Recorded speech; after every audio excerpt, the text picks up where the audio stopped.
أعوذ بالله من الشيطان الرجيم. بسم الله الرحمن الرحيم. وإذا قيل لهم اتبعوا ما أنزل الله قالوا بل نتبع ما ألفينا عليه آباءنا أولو كان آباؤهم لا يعقلون شيئا ولا يهتدون.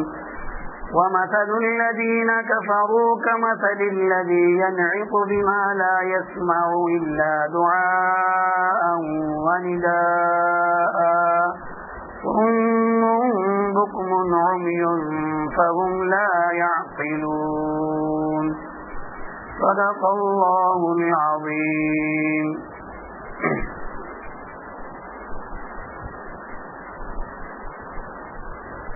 سورہ بقرہ کی